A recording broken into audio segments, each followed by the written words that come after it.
اعوذ باللہ من الشیطان الرجیم بسم اللہ الرحمن الرحیم الذین آمنوا وہاجروا وجاہدوا فی سبیل اللہ باموالہم وانفسہم اعظم درجۃ عند اللہ واولئک هم الفائزون۔ میرے محترم سامعین، یہ سفر کا مہینہ ہے اور سفر کے مہینے کے آخری ہفتے میں 27 سفر کو جناب نبی کریم صلی اللہ علیہ وسلم نے اور صحابہ نے مکہ سے مدینہ کی طرف ہجرت فرمائی۔ اکثر صحابہ پہلے آ چکے تھے، لیکن اللہ کے نبی صلی اللہ علیہ وسلم 27 سفر کو مکہ سے مدینہ کی طرف ہجرت کر کے تشریف لائے۔ مدینہ آنے کے بعد اللہ کے نبی نے کیا کام کیا اور پھر ان کاموں سے ہمیں کیا سبق ملتا ہے، موجودہ حالات میں ہمیں کیا سبق اس سے اخذ کرنا چاہیے، وہ میں آج عرض کرنا چاہتا ہوں۔ توجہ کے ساتھ سنیں گے تو انشاءاللہ فائدہ ہوگا۔ مدینہ طیبہ تشریف لانے کے بعد اللہ کے نبی صلی اللہ علیہ وسلم نے 3 کام فرمائے۔ سب سے پہلا کام تو یہ فرمایا کہ مدینہ میں مسجد قائم فرمائی، مسجد تعمیر فرمائی، جس کو مسجد قباء کہا جاتا ہے۔ جو لوگ حج پہ جاتے ہیں، عمرے پہ جاتے ہیں، وہ وہاں جا کے نفل ادا کرتے ہیں، وہ اسلام کی پہلی مسجد ہے۔ پہلا کام اللہ کے نبی نے یہ کیا۔ اور نمبر 2، دوسرے نمبر پہ آپ صلی اللہ علیہ وسلم نے مکہ سے آنے والے مہاجرین کو اور مدینہ کے اندر رہنے والے وہ مسلمان جن کو انصار کہا جاتا ہے، ان کے درمیان آپ صلی اللہ علیہ وسلم نے مواخات قائم فرمائی، بھائی بندی قائم فرمائی، اور فرمایا کہ تم آپس میں بھائی بھائی ہو۔ اللہ کے نبی نے ان کی آبادکاری کا کام کیا، ان کو مدینہ میں آباد کرنے کا انتظام فرمایا۔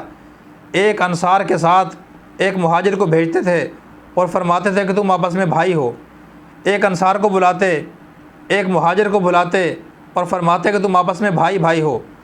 اور یہ رشتہ میرے دوستو اللہ کے نبی صلی اللہ علیہ وسلم نے دین کی بنیاد پہ، اسلام کی بنیاد پہ، ایمان کی بنیاد پہ قائم فرمایا اور اپنے عمل سے بتایا کہ پوری دنیا کے مسلمان، ان کا تعلق جس خطے سے ہو، جس ملک سے ہو، جس بر اعظم سے ہو، جس علاقے سے بھی ہو، ان کا اگر آپس میں تعلق ہے، اصل تعلق، تو وہ دین کی بنیاد پہ ہے، ایمان کی بنیاد پہ ہے، اسلام کی بنیاد پہ ہے۔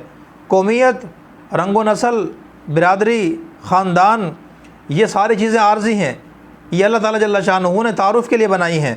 تو اللہ کے نبی نے امیر کو غریب کا بھائی بنایا، کالے کو گورے کا بھائی بنایا، اور خزرج جی کو ہاشمی کا اللہ کے نبی نے بھائی بنایا، قریشی کا بھائی بنایا۔ یعنی کہ مختلف علاقوں سے، مختلف برادریوں سے، مختلف قبیلوں سے تعلق رکھنے والوں کو اللہ کے نبی نے بھائی بھائی بنایا۔ اور میرے دوستوں بھائیو ایسا بنایا، اور پھر انہوں نے آپس میں بھائی بننے والوں نے ایسا رشتہ قائم کر کے دکھایا کہ دنیا آج ان کی مثال میرے دوستوں پیش کرنے سے عاجز ہے، عاجز ہے۔ صحابہ کرام نے بھی رشتہ کوئی فارمیلٹی کے طور پہ قبول نہیں کیا، بلکہ یہاں تک لکھا ہے کہ انصار جو مدینہ میں رہنے والے تھے وہ پریشان تھے کہ مہاجرین کم رہ گئے ہیں اور ہم زیادہ ہیں، تو ہمارا تو کوئی بھائی نہیں بنے گا۔ اس کے لیے پھر قرآن اندازی کی گئی، اور ہر انصار اس خواہش میں تھا کہ کوئی نہ کوئی مہاجر میرا بھائی بن جائے۔ اللہ کے نبی نے بھائی بھائی بنا کے بھیج دیا۔ اب جب وہ گھروں میں گئے تو انصار نے کہا کہ بھائی میرے پاس اتنی دولت ہے، اتنا پیسہ ہے، آدھا تمہارا ہے، آدھا میرا ہے۔ جس کے پاس 2 دکانیں تھیں اس نے کہا بھائی ایک دکان آپ کی ہے، ایک میری ہے۔ جس کے پاس 5 ایکڑ رقبہ تھا اس نے کہا بھائی 2.5 تمہارے ہیں، 2.5 میرے ہیں۔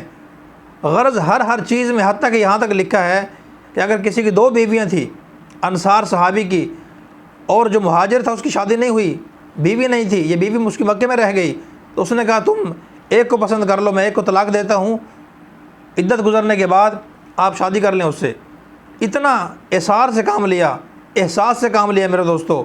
یہ باتیں زبان سے ادا کرنا آسان ہے، اپنی دکان کسی کو دینا، اپنا رقبہ کسی کو دینا، اپنا پیسہ کسی کو دینا جو انسان نے محنت سے کمایا ہو، مشقت سے کمایا ہو، وقت لگایا ہو، یہ دوسروں کو دینا، یہ باتیں زبان سے کرنا آسان ہے، عملی طور پہ میرے دوستوں دوسروں کو دینا مشکل ہے۔ لیکن اس سے ہمیں سبق ملتا ہے جو میں آج عرض کرنا چاہتا ہوں۔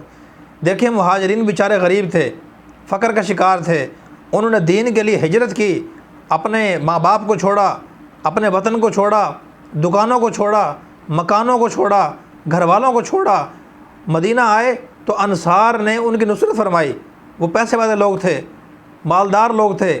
موجودہ حالات میں ہمیں سبق ملتا ہے، جو ہمارے غریب بھائی ہیں مسلمان، جن کے پاس راشن کے لیے پیسے نہیں ہیں، بجلی کا بل ادا کرنے کے لیے پیسے نہیں ہیں، بچوں کو تعلیم دلانے کے لیے پیسے نہیں ہیں، سکول کی، اکیڈمی کی، کالج کی فیسیں ادا کرنے کے لیے پیسے نہیں ہیں، بنیادی ضروریات زندگی خریدنے کے لیے، بچوں کو 2 ٹائم کی روٹی کھلانے کے لیے پیسے نہیں ہیں، تو ہمارے ان کے ساتھ میرے دوستو ان لوگوں کو تعاون کرنا چاہیے جن کو اللہ پاک جل شانہ نے دولت سے نوازا ہے، جو بڑے بڑے کاروباری حضرات ہیں، بزنس مین ہیں، سرمایہ دار ہیں، پیسے والے لوگ ہیں، صاحب حیثیت ہیں۔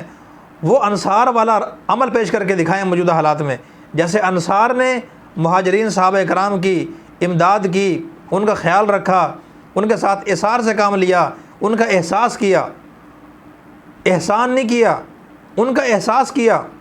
اللہ پاک جل شانہ نے پھر کتنا نوازا ان کو میرے دوستو، کتنا نوازا اللہ پاک نے، بڑی فضیلت بیان فرمائی اللہ کے نبی صلی اللہ علیہ وسلم نے۔ لہذا موجودہ حالات میں غربت ہے، بے روزگاری ہے، مہنگائی ہے، اور ایک شریف آدمی جو کسی سے سوال بھی نہیں کر سکتا، اپنے حالات کسی کو بتلا بھی نہیں سکتا، ایسے لوگوں کو تلاش کر کے اپنے خاندان میں، برادری میں، دوست احباب میں ان کے سوال کرنے سے پہلے، دستے سوال دراز کرنے سے پہلے ان کے حالات معلوم کر کے ہمیں ان تک ان کی ضروریات زندگی پہنچانی چاہیے۔ اللہ پاک انشاءاللہ ہمیں بھی جس طرح اللہ پاک نے انصار کو فضیلت سے نوازا، اللہ پاک ہمیں بھی انشاءاللہ ثواب سے نوازیں گے۔ اور جتنا اللہ کے راستے میں خرچ کریں گے میرے دوستو، غریب مسلمان بھائیوں پہ خرچ کریں گے، اللہ پاک ہمیں 100 گنا 700 گنا بھی اللہ پاک بڑھا کے ہمیں دیں گے۔ تجربہ کر کے آپ دیکھ لیں، کسی نے کیا خوب کہا، اگر زندگی میں سکون چاہتے ہو، زندگی میں سکون چاہتے ہو تو مکانوں پر خرچ کرنے کی بجائے انسانوں پر خرچ کرو۔